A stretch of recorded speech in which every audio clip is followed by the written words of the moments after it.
Hey guys, welcome back. This is Vilisink and we are with Raid Shadow Legends, and I am excited to say today I get myself a hungry hippo. Now you're aware Herndig is the current fusion, and it's not just the hippo. Skathix is this dude here. Lizard Man puts up block damage when his HP goes 30% or less. You have the Shadow King Gore, who is just a freeze champion, and we have this dude who is just basically a damage dealer. But as far as excitement goes, I'm after the hungry hippo. Hopefully the Tusk. He has a very unique skill set, which for his faction is unknown.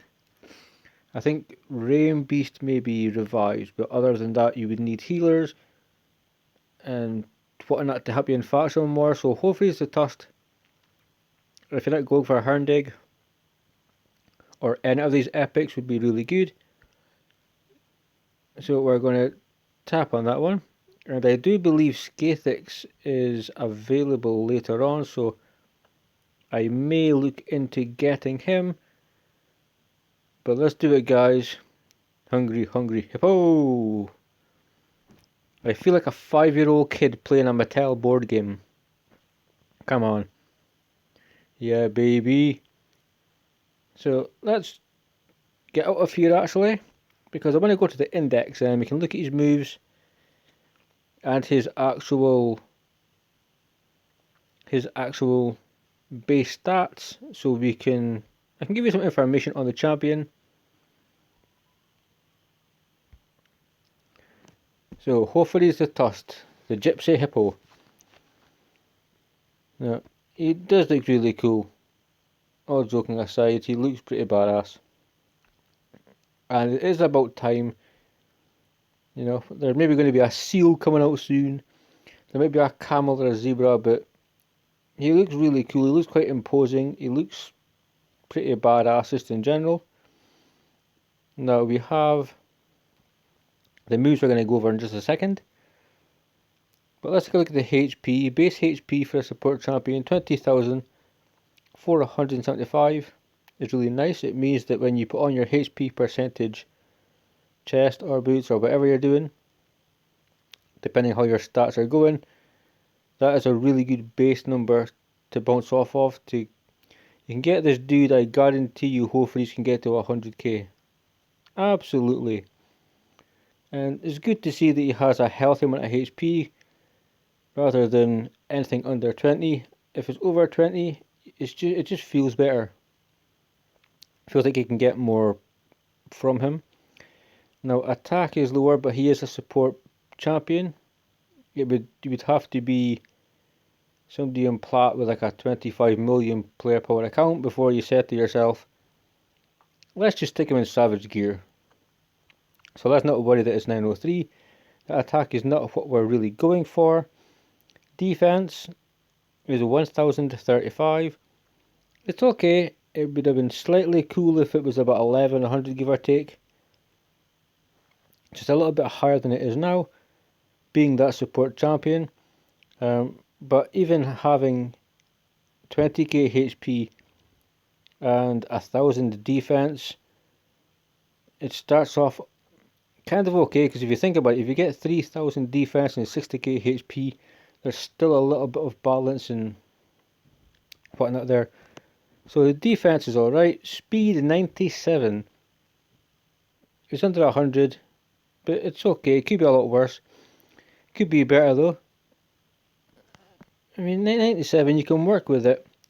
6-star speed boost, a couple of good speed rolls.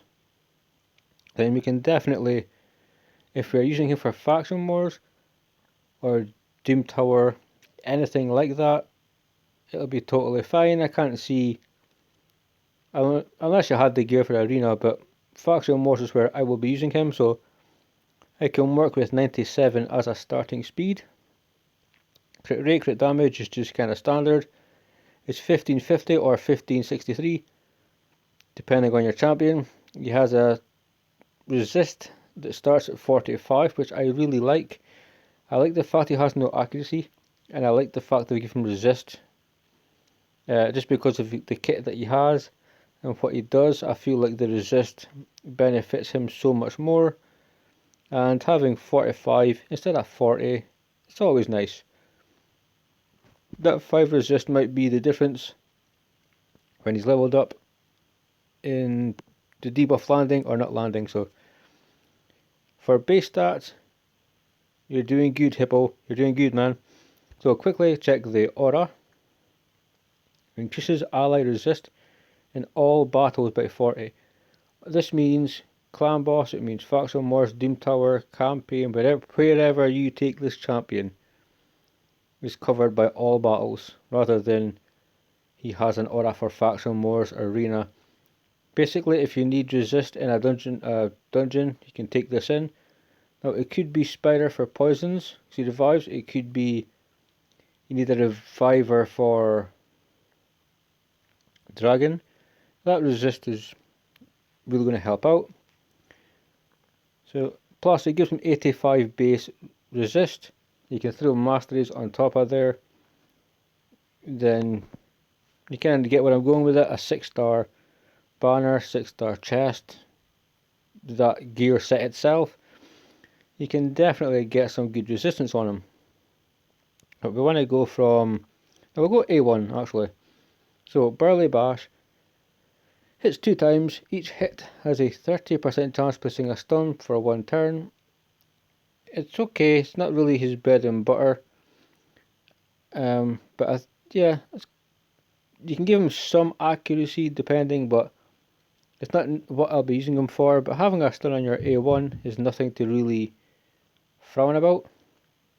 It's one of the strongest, if not the strongest debuff in the game. So it's better than attachment enemy twice, 10% chance to get an extra hit or some really crap thing. So we like stuns, we're going to take it, we're happy with that. War Whoop, love it. War Whoop, that sounds quite funny. I just picture Hofreeze running forward and just slamming into someone, shouting War Whoop.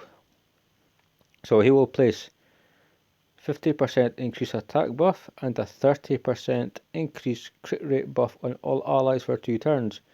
This goes to a 3-turn cooldown, which is really good, makes him viable for a lot of places. If it was 4-turn cooldown, he wouldn't be, but 3 turns will give you good synergy and it will just allow him to fit into, make him viable for more areas of the game.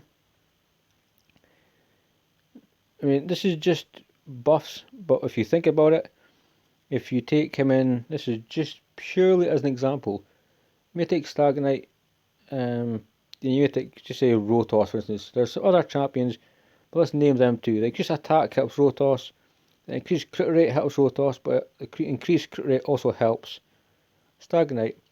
So the point of this is, the champions that you take in with him, you're allowing yourself the flexibility to build to 70% crit rate.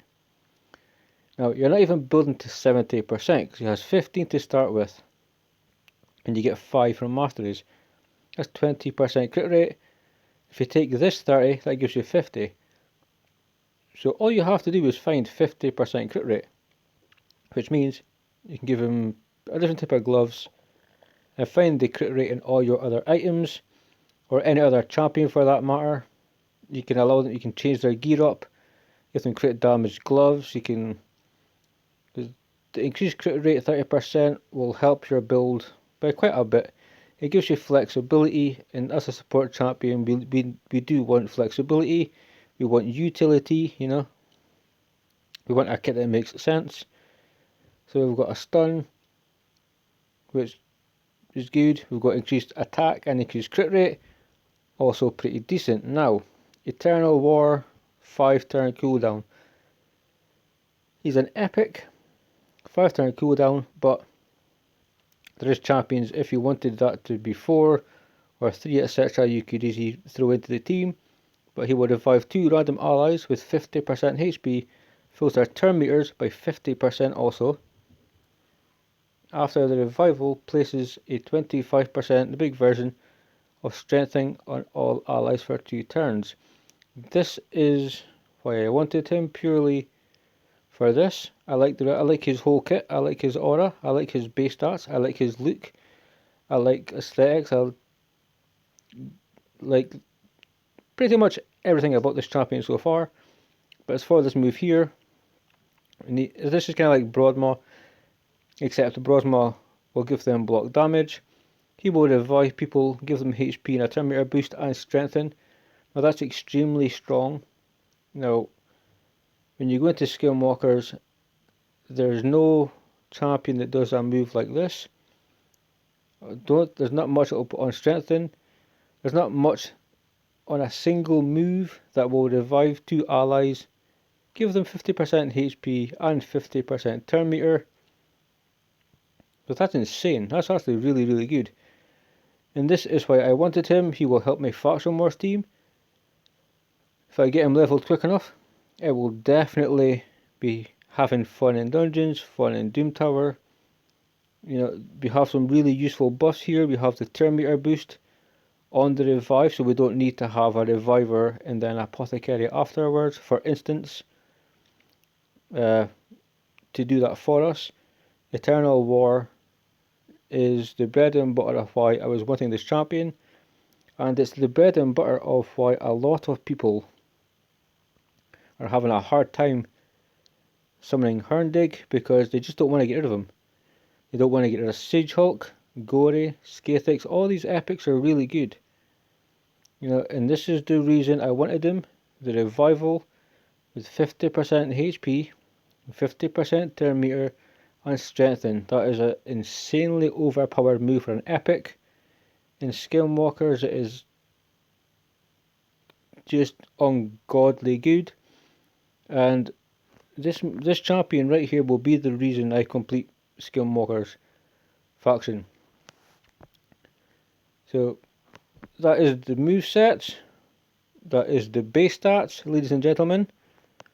And I am a very happy man. I have my Hippo. I haven't summoned that much shards. I summoned, I believe, I want to say 1 sacred shard. And it was just for the sake of it. And it gave me Blood Feather, and Blood Feather helped a chicken get to 5 stars. I'm going to leave that XP boost.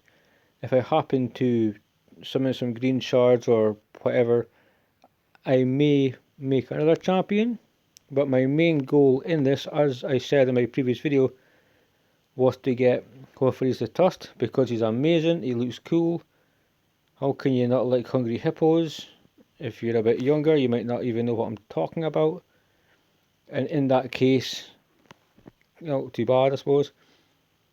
But yeah, this is the dude. I got him. I'm really chuffed. To all of you who are going for Herndig, I wish you the best of luck. But just remember, we have some really good epic champions. Some 1 or 2 okay rare champions that may benefit your account better. So take into account the resource expenditure, the time, the effort, the pain, the grind, and get the champion that you're looking for. I think that will kind of finish off what we are doing here. I'm going to go use some gems, and I'm going to level up my Hippo. Thank you everyone for watching. I love you all. Take care. See you soon.